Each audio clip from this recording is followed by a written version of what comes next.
Angin malam. Angin malam. Berhembus angin malam. Keren, keren, keren.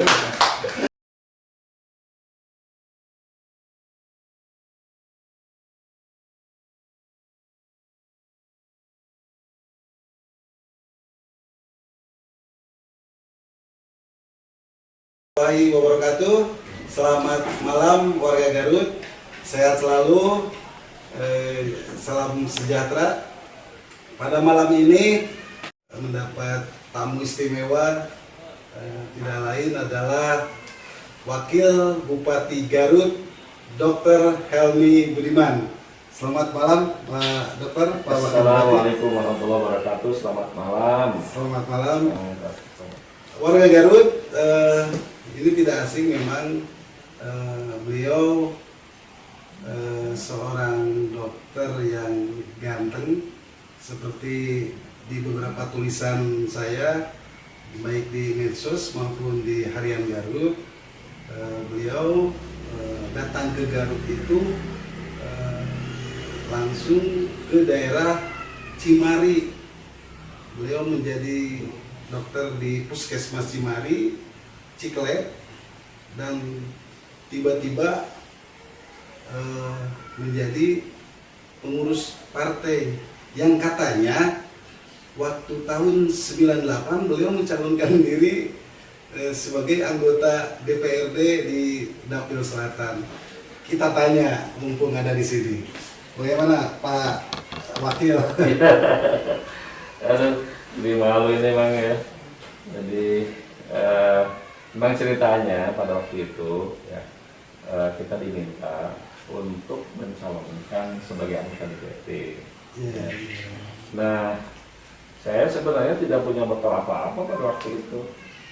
Ya, hanya tuntutan ya dari partai, kemudian juga dari beberapa masyarakat ya, untuk mencalonkan. Padahal pada waktu itu memang saya itu PTT.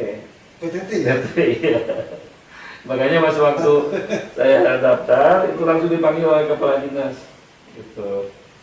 Memang dalam aturan tidak jelas, tidak tegas. Disebutkan bahwa PTT itu calon PNS Pak ya? Oh, bukan. Oh, bukan. Ya. Jadi PTT itu seperti ini, tenaga honorer. Okay. Tenaga kontrak gitu ya. Tenaga kontrak, tenaga honorer. Memang tidak ada aturan yang tegas bahwa itu boleh atau tidak boleh. Dan pada waktu itu kepala dinas hanya memastikan apakah ia mencalonkan atau tidak, dan mempersilahkan, silakan. Gitu. Karena memang tidak ada aturan yang tegas ya terkait dengan pencalonan bagi dokter PTT untuk menjadi anggota DPRD. Oke. Tapi itu cerita dulu lah Bang ya, jadi saya masih Partai Keadilan Pak ya? ya masih Partai Keadilan pada waktu itu. Kebetulan saya tugaskan pada waktu itu di Cimari di Selatan. Iya. Yang menarik itu di Cimari itu, saya kan sebenarnya tugaskannya di Talegong dari pusat itu. Cuman kebetulan di Talegong itu ada dokter yang mengisi. Jadi saya langsung diubah di kabupaten menjadi ditugaskan di Puskesmas Cimari yang saya cari ya di peta itu nggak ada waktu itu. Saya sampai bertanya-tanya kemana-mana itu, tanya di mana ya. Akhirnya ada orang yang tahu ya, sudah naik mobil elok gitu ya. Naik mobil elok kemudian turun katanya di Gunung Sula. Dari Gunung Sula itu ada biasa kendaraan kebun. Dan alhamdulillah ketemu itu. Oh, yang kebun PT Condong ya? Iya, PT Condong itu kan punya beberapa kendaraan penarik itu sawit. Saya naik mobil sawit ya. Jadi udah sampai Gunung Sula karena kita tidak tahu naik apa, karena memang informasinya naik kebun, mobil sawit. Akhirnya naik mobil sawit. Oke. Tapi di depan, nggak di belakangnya, nggak di gerobaknya gitu. Kan di gerobaknya penuh dengan sawit. Oke. Berapa lama Dok di sana? 3 tahun. 3 tahun. Ya. Katanya langsung menjadi enggak ya? Pernah menjadi kepala Puskesmas Cimari juga? Ya, memang langsung pada waktu itu dinas menugaskan dokter ya untuk menjadi kepala puskesmas. Oke. Tapi tinggal masih di Garut? Tinggal di sana di puskesmas. Itu ibu di Boyong juga ke? Enggak, ibu kan masih kuliah. Oh iya. Ya, jadi saya hari libur pulang ke Bandung. Ke Bandung. Ke Bandung karena ibu masih kuliah pada waktu itu. Oke. Jadi Waktu nyalon dewan tapi nggak masuk ya? Waktu jalan dewan enggak masuk. Enggak. Dapil 3. Nah, waktu itu belum ada dapil. Oh iya. Waktu itu kan masih proporsional, jadi urutan aja dari 1 sampai sekian. Oke. Gitu. Jadi memang kebetulan pada waktu itu tidak ada satupun dari PK pada itu yang masuk menjadi anggota dewan. Oke. Di struktur pengurus PK juga? Saya di struktur kecamatan. Kecamatan. Iya, di kecamatan. Nah, kemudian dari kecamatan saya karena sudah selesai PTT-nya, saya diminta untuk menjadi wakil ketua. Kemudian ada musda lagi, saya diminta menjadi bendahara. Saya ada musda lagi, saya diminta menjadi ketua. Ketua dari 2005 kalau 2005, betul. 2010. Saat itu nyalon dewan juga. Nyalon dewan juga. Di Kalah dapil, juga. Di dapil Di dapil ini, dapil 3. dapil 3. Dapil 3. Warga Garut, jadi jangan lihat suksesnya hari ini. Seorang dokter yang menjadi wakil bupati. Beliau nyalon 89, kalah 2004 ya. Iya. 2004 pemilu kalah juga. Kemudian 2009 beliau lolos. Nah, 2010 saya mengenal beliau karena waktu itu saya di Lembaga Perlindungan Anak. Beliau menjadi ketua Komisi D ya. Komisi D yang memang di situ leading perlindungan anak ada di situ. Jadi mulai dari awal dari situ. Nah, Dok, pernah nyalon bupati kan di 2008 ya? Iya, betul. Nah. Jadi gini lah, peserta tadi betul mengatakan bagi yang mau di politik ya itu jangan kapok gitu. Misalkan 1 kali gagal gitu ya, 2 kali berusaha lagi ya. Tapi memang ada juga yang langsung jadi gitu kan, itu mah ya takdir lah, nasib ya gitu, takdirnya lebih baik gitu. Tapi juga yang belum yang gagal, itu kan gagal itu kan betul kemenangan yang tertunda itu. Betul. Ya, kita belajar, kemudian ikut lagi masih gagal, belajar lagi, ya kemudian alhamdulillah masuk. Dan memang tahun 2008 saya juga kebetulan menjadi calon wakil bupati. Ya, pasangan dengan siapa waktu itu? Dengan almarhum Aceng Wahdan. Ya. PBB. Ketiga. Oh, ketiga. Jadi memang saya dari kecil tuh nggak ada cita-cita jadi anggota dewan, nggak pernah terpikir, nggak pernah ada cita-cita, apalagi jadi wakil bupati gitu. Di dewan aja nggak ada saya. Nah, tapi ya takdir ya, perjalanan hidup ya seperti air mengalir gitu. Ada permintaan, ada peluang gitu kan. Ya kita masukkan. Kalau Cisanca itu tahun berapa? Nah, Cisanca itu tahun 2000. Tahun 2000. Sebenarnya 99 sudah mulai ya. Karena istri kan udah selesai, udah bertugas di rumah sakit. Nah, istri bertugas di rumah sakit, prakteknya di Cisanca. Saya waktu itu masih di Cimari. Tahun 2000 selesai di Cimari, baru saya yang praktek di Cisanca. Dan memang cita-cita hanya ingin membangun rumah sakit ya? Cita-cita saya itu ya, jadi saya ingin punya rumah sakit. Saya pernah bilang ke ibu, mah doakan. Jadi saya kan sama ibu selalu ketemu, saya minta doa gitu ya, sama bapak juga. Doakan gitu supaya ada punya rumah sakit. Biarlah nggak punya rumah juga dulu ya, dulu nggak punya rumah dulu karena punya rumah sakit gitu ya. Ketawa ibu saya, bapaknya katanya rumah dulu atau rumah sakit. Gitu. Keren. Warga Garut, ini perlu informasi. Saya pernah ke kampung beliau di Ciawi dan ketemu sama bapak beliau, Pak Haji Budiana. Jadi beliau itu memang selain ganteng, tampan lah. Beliau itu sebetulnya bukan ke Unpad. Beliau itu diterima di Jerman. Dan diterima di Jerman. Hanya saat itu pamannya meminta beliau sekolah di Unpad. Dan dihadiahi sepeda motor ya kalau tidak salah. Nah, itu memang keberkahan ya. Jadi saya selalu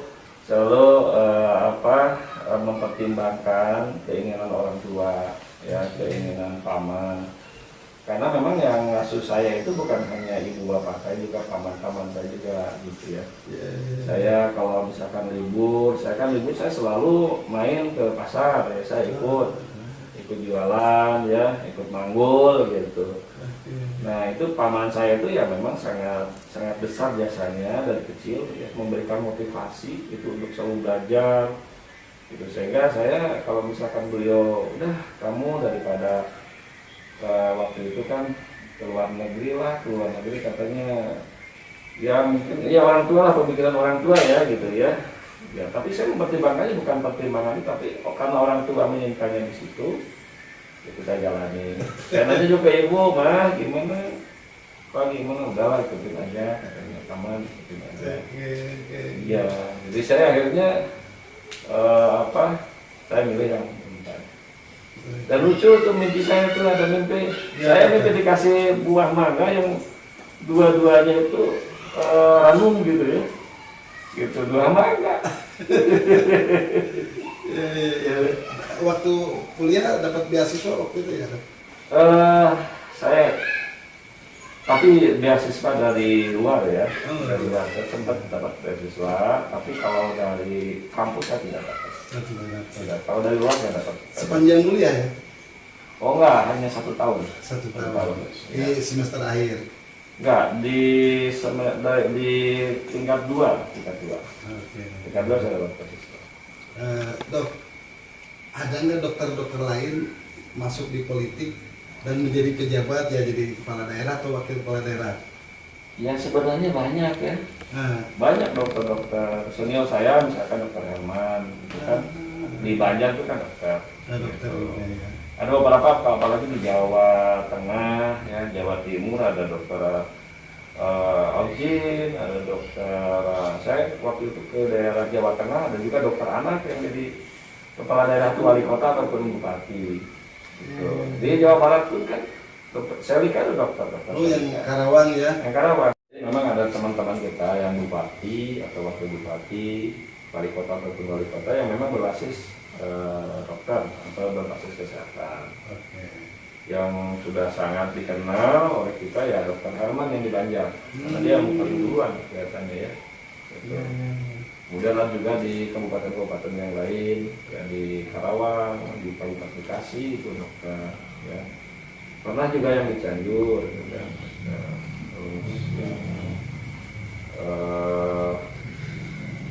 Terus kata di mana lagi ya, mungkin itu ya. Kalau Pak Sarif itu perawat, loh Pak Sarif. Ya. Wali Kota Tasik itu. Oh perawat? Iya, dia kan sunat. Dia bukan sunat. Artinya bahwa di politik juga medis banyak juga ya? Iya, karena kan memang dulu juga dari sejarah kita, kan sejarah nasional ya, Budi Utomo itu kan dokter. Oh iya. Jadi sejarah pergerakan di kita itu di Indonesia banyak dari kaum kalangan dokter. Gitu. Ya, mungkin salah satu motivasi itu mungkin ya. Pak Wabub, ini ke sisi lainnya. Pak Wabub kan 2 periode memimpin bersama Pak Rudi Garut. Apa sih yang dilihat oleh Pak Wabub? Garut itu seperti apa sih? Setelah periode pertama terlalui, ada cita-cita apa yang rasanya belum selesai ya? Iya, ini sebenarnya kalau mau lebih komprehensif ya mungkin bisa dilihat dari visi ya. Visi pertama kan bermartabat, maju sejahtera. Sekarang kan bertakwa, maju sejahtera. Jadi sekarang kelanjutan. Dan memang ada beberapa PR yang belum selesai ya pada periode pertama. Dan memang kalau kita lihat Garut itu sebenarnya luar biasa ya. Luar biasa dari berbagai hal gitu ya. Ya kalau misalkan kita melihat Garut itu sebagai tempat wisata seperti yang sangat indah gitu ya, itu positifnya. Tapi di balik itu Garut itu paling rawan bencana gitu ya.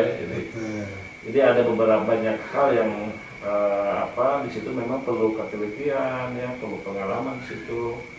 Bagaimana membangun Garut ini agar lebih katakanlah lebih cepat, tetapi juga lebih efisien, lebih efektif gitu ya, dalam penggunaan sumber dayanya. Ya itu. Yang menarik itu dari Kabupaten Garut ini tahun 60 itu kabupaten yang maju Garut itu. Ya. Kabupaten yang maju. Sehingga kita kan mendapatkan gelar sebagai kota intan dari Bapak Presiden. Betul. Pak Soekarno itu. Nah, jadi dari sisi sumber daya alamnya, dari sisi kemajuannya, dari sisi sumber daya manusianya, termasuk industrinya juga kan ada di dalam itu. Ya, jadi dari berbagai macam segi itu memang pernah kita mendapatkan penghargaan yang itu mencerminkan kemajuan pada waktu itu. Dan kita memang punya sumber daya lah untuk bisa mengejar kembali bagaimana Garut menjadi yang termaju. Garut dijadikan sebagai Bapak misalkan ya, gitu kan. Kepolisian juga dulu kan di Garut kan. Ya, Polwil. Kemudian sekarang Korem ya. Betul. Di Garut ya. Jadi memang Garut itu ya, Insya Allah. Cuman memang kita ya ini berangkat dari berangkat kan dari daerah yang tertinggal kan, berangkat dari situ. Jadi memang perlu waktu. Perlu waktu, apalagi mengejar Bandung kan, teman-teman suka membandingkannya dengan Bandung gitu ya. Orang Bandung itu ya sudah di sana gitu, sudah maju gitu. Masih tertinggal Garut ya. Hari ini masih tertinggal. Sekarang sudah keluar. Sudah Kan keluar. tahun 2014 itu kan sudah keluar. 2015, 2015 itu sudah keluar ya. Cuman memang tidak otomatis menjadi kabupaten yang maju. Itu kan kabupaten yang potensi maju pada waktu itu. Ya, pada waktu itu. Dan ya mudah-mudahan kita bangun bersama-sama. Amin. Bisa menjadi kabupaten yang maju. Amin. Pak Wabub, kan kemarin Garut Selatan atas usulan masyarakat untuk dimekarkan telah diparipurnakan. Kemudian disusul Garut Utara yang juga sudah diparipurnakan tapi di tingkat DPRD Garut. Dengan gambaran itu artinya bahwa wilayah-wilayah terbagi itu akan menjamin terbangunnya kesejahteraan di masyarakat. Ya memang bukan satu-satunya jaminan, tetapi itu adalah upaya. Ya, kita bandingkan dengan Jawa Tengah, Jawa Timur. Kita bandingkan juga dengan ada beberapa provinsi, Sumatera Barat misalkan ya. Itu mereka dengan penduduk 60.000 saja udah bisa jadi kota madya. Gitu. Jadi memang kalau kita lihat dari beberapa sisi ya, contoh misalkan dari jumlah penduduk kita 2 juta, hampir 2.700 kita, 2.600.000 gitu ya.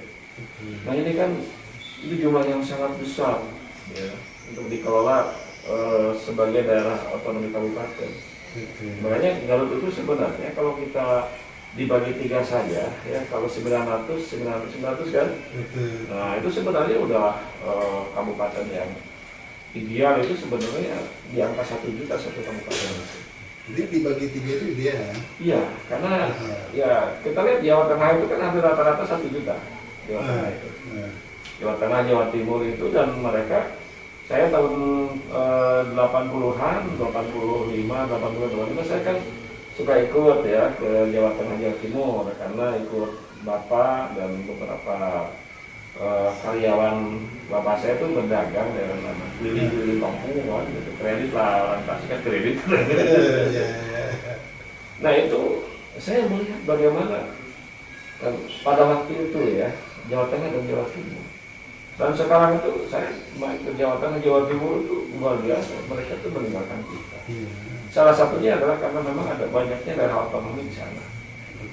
Daerah otonomi. Nah di kita, ya kabupaten atau di Jawa Barat ini kan ada 27 kabupaten. Ya, ini kan sebenarnya masih bisa sampai 40. Gitu. Jadi ketika masyarakat kita mengusulkan ya untuk punya kabupaten baru, saya sangat realistis ya. Dari segi jumlah penduduk, dari jangkauan pelayanan, Jangkauan pelayanan. Jangkauan itu ya, kemudian ya ada katanya potensinya ya, kalau kita gali kan bisa, jadi kita bisa cari lah potensi. PAD juga bisa kita gali, ya gitu. Nah ini mudah-mudahan ya, saya sendiri melihat apa yang diperjuangkan teman-teman itu adalah salah satu perjuangan bagaimana mempercepat kesejahteraan di daerah kita, daerah Kabupaten Garut. Walaupun memang harus terpisah gitu ya, tapi kan masih NKRI gitu. Yang menunggu moratorium kan dibuka. Ya memang moratoriumnya belum dibuka. Tapi yang 3 ini, yang kemarin ya, yang 3 di provinsi kemarin, Bogor, Sukabumi, Garut, yang mudah-mudahan itu peluangnya lebih besar ya untuk bisa lebih cepat untuk menjadi kabupaten yang baru. Oke. Pak Wagub, sisi lain dari cerita-cerita family Pak Wagub dan teman-teman, selain soleh, rajin beribadah, tapi katanya tidak bisa nyanyi ya? Karena jadi saya malu, sebetulnya banyak ngalah, saya biasa-biasa aja saya. Jadi mungkin terlalu berlebih lah kalau menyampaikan seperti itu. Tapi kalau masalah nyanyi, betul saya tuh nggak bisa nyanyi gitu. Malu, tapi saya senang. Saya senang mendengarkan lagu gitu ya. Dia penikmat saja. Penikmat. Saya tuh diceritain sama ibu ya, sama ibu. Kalau saya nangis, udah dia ambil, ibu tuh ambilin dia radio, tip lagu sekali lagu-lagu Melayu gitu. Saya tidur, berhenti nangis sampai tidur gitu. Jadi penikmat, tapi kalau saya disuruh nyanyi saya malu ya. Tapi saya juga didorong terus sama ajudan, sama wapri, ya, itu kan nyanyi, jago nyanyi tuh, ya. Waktu saya ajudan saya tuh, terutama yang dari polisi itu Pak Andri, ya. Itu dulu Pak Amir gitu. Nah kita latihan aja katanya, ayo tuh gitu. Kayaknya saya coba gitu ya. Ya sampai saat ini sih memang saya kalau dibisarkan bisa ya belum lah gitu ya. Cuman saya udah berani sekarang nyanyi, udah berani aja gitu. Apa lagu favorit yang biasa dinyanyikan? Saya lagu favorit saya lagu-lagu lama aja. Lagu-lagu aja ya, Bluri aja lah gitu. Keren Bluri. Boleh dilagukan beberapa bait saja lah. Aduh, gimana ya? Yang Bluri itu. Apa ya, lagu apa ya dulu itu ya, Angin Malam. Angin Malam. Terhembus angin malam. Keren. Ya kira saya lebih berani gitu ya, lebih berani. Dulu saya nggak berani kalau nyanyi, apalagi di depan umum. Nggak pernah tampil sama sekali. Enggak, saya kalau disuruh nyanyi sih lari ya, udah. Tapi waktu itu sama ibu pernah ya di acara apa lah? Oh iya, itu mah kan udah kesini-kesini, udah sekarang. Tuntutan ya. Beda dengan istri, kalau istri itu udah nyanyi biasa. Ibu gitu. keren. Ibu udah biasa nyanyi gitu. Kalau saya udah berani juga, alhamdulillah buat saya gitu ya. Dulu waktu sekolah belum pernah kan? Ya sama teman-teman main gitar kan? Ya kalau itu saya, kalau teman-teman akrab ya biasa, saya juga main gitar gitu kan ya. Walaupun sampai saat ini saya nggak bisa gitu ya main gitar. Alat musik apapun nggak bisa ya? Nggak bisa. Ya hanya sedikit-sedikit lah, biar mah sedikit lah, lagu-lagu itu aja, ya lagu-lagu yang anak-anak itu. Oke. Kalau berkenalan dengan alat musik, dengan lagu tuh ada pernah berkenalan lah gitu ya, main gitar bareng, main piano gitu ya. Tapi saya nggak bisa gitu, hanya sedikit-sedikit ada satu lagu yang saya hafalin gitu ya. Warga Garut itu sisi lainnya. Jadi Dokter Helmi itu nggak bisa nyanyi. Tapi tadi baru berani. Tadi dicontohkan dalam satu lagu dari Bluri ya. Nah, warga Garut, mungkin itu percakapan kami bersama Wakil Bupati Garut, Dr. Haji Helmi Budiman. Sekali lagi terima kasih Pak Wagub sudah berkenan hadir di sini.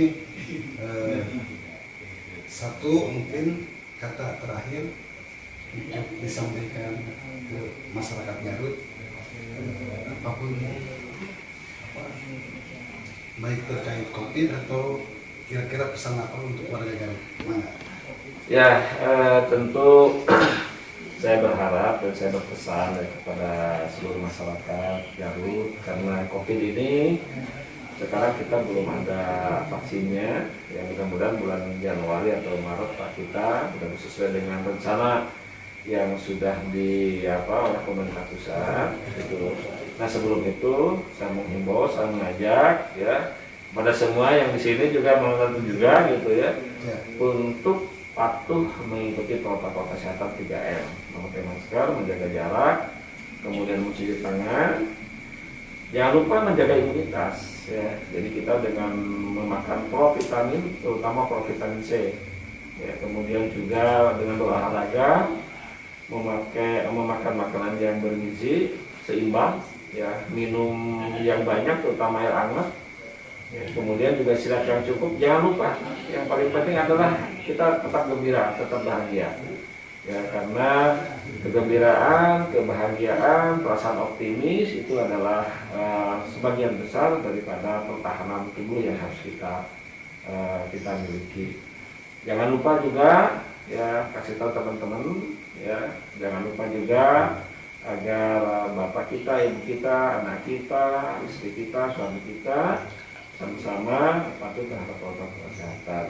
Saya tadi berbincang-bincang dengan Mas Rata, cerita tentang masa lalu tentang dan sebagainya, yaitu hanya sebagian cerita daripada cerita seluruh masyarakat ya. Ambil yang positif, jangan ikuti yang negatif ya.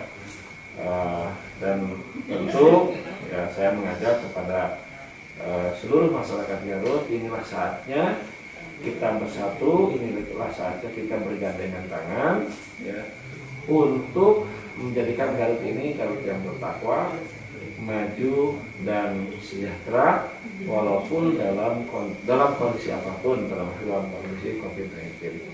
Insya Allah saya yakin ya, kita bisa melakukannya secara bersama-sama. Itu mungkin.